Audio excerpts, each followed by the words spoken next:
আমরা তো এটা বারবার আমরা যখন জাতীয় ঐক্যমত্য কমিশনে গেছি আপনারা জানেন সেখানেও আমরা বলেছি যে ইসি পুনর্গঠন করা দরকার। আমরা সরকারকেও বারবার বলেছি যে ইসি পুনর্গঠন করা দরকার।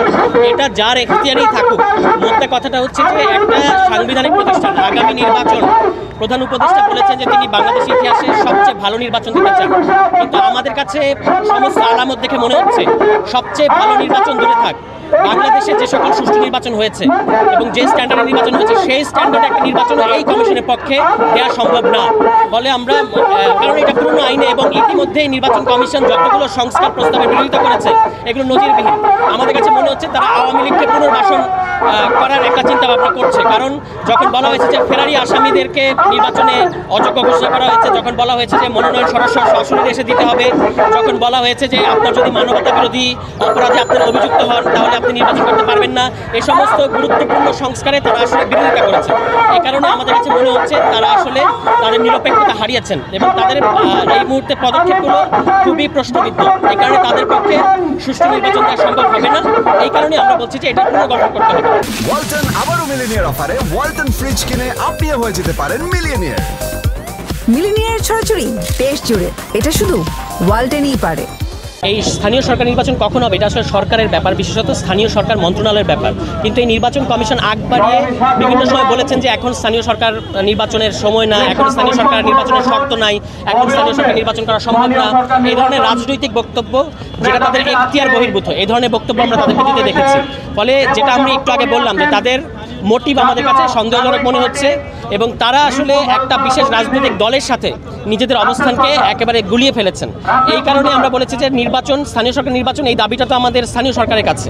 তো তারা যখন আগ বাড়িয়ে বলেন যে এখন স্থানীয় সরকার নির্বাচন দেওয়া সম্ভব হবে না এবং এটা 2-3 বছরের ব্যাপার, তখন আসলে বোঝা যায় যে তারা আসলে সুষ্ঠু নির্বাচন করতে চান না। তারা চান যে কোনো উপায়ে একটা নির্বাচন করে একটা কোনো বিশেষ রাজনৈতিক দলের হাতে ক্ষমতা হস্তান্তর করতে। এইটার আমরা বিরোধিতা করে আসছি। সে কারণেই দুটো ইস্যু এখন দাঁড়িয়ে গেছে, একটা হচ্ছে নির্বাচন কমিশন পুনর্গঠন এবং আরেকটা হচ্ছে স্থানীয় সরকার নির্বাচন। সরকার যদি স্থানীয় সরকার নির্বাচনের সিদ্ধান্ত নেয় তবু এই নির্বাচন কমিশনের পক্ষে স্থানীয় সরকার নির্বাচন সুষ্ঠুভাবে দেওয়া সম্ভব হবে এরকম আমাদের কাছে মনে হচ্ছে না। ফলে স্থানীয় সরকার নির্বাচনের আগে ইসি পুনর্গঠন করা উচিত। পক্ষপাতদুষ্ট পুরনো ফ্যাসিবাদী আইন এবং তাদের রাজনৈতিক অবস্থান, তারা একটা সাংবিধানিক প্রতিষ্ঠান হিসেবে নিরপেক্ষতা যেটা দেখানোর কথা ছিল সেটা তারা দেখাতে পারেন নাই এবং নির্বাচন এইরকম একটা জটিল পরিস্থিতিতে একটা সুষ্ঠু নির্বাচন দেওয়ার জন্য যে ধরনের নিরপেক্ষতা এবং দক্ষতার প্রয়োজন হয় সেটা এই কমিশনের নাই বলে আমাদের কাছে স্পষ্টভাবে প্রতীয়মান হচ্ছে। সরকারের পক্ষ থেকে নির্বাচন কমিশন, নির্বাচন ব্যবস্থা সংস্কারের যে সমস্ত এজেন্ডা আছে তার মধ্যে কতগুলোকে ধরা হয়েছে আশু সমাধানযোগ্য, যেটা আপনি এই মুহূর্তেই করতে পারবেন, সেগুলোরই বিরোধিতা করছে নির্বাচন কমিশন। এটা খুবই রহস্যজনক। তো আপনি আগে ইসি পুনর্গঠন করেন, তারপর আপনি তো কোনো অ্যাসেসমেন্ট করেন নাই যে এখন আসলে স্থানীয় সরকার নির্বাচন দেওয়া যাবে না। জরিপগুলো কিন্তু উল্টো কথা বলছে। স্থানীয় সরকার নির্বাচন হচ্ছে গণতন্ত্রের প্রাণ ভোমরা। আপনি নির্বাচন চান কিন্তু স্থানীয় সরকার নির্বাচন চান না, এটা তো হতে পারে না। ফলে আমাদের কাছে মনে হচ্ছে যে যারা জাতীয় সরকার নির্বাচনকে আগে আনতে যাচ্ছে তাদের কাছে গণতন্ত্র ইস্যু না, তাদের কাছে হচ্ছে তাদের ক্ষমতায় যাওয়াটা মূল ইস্যু।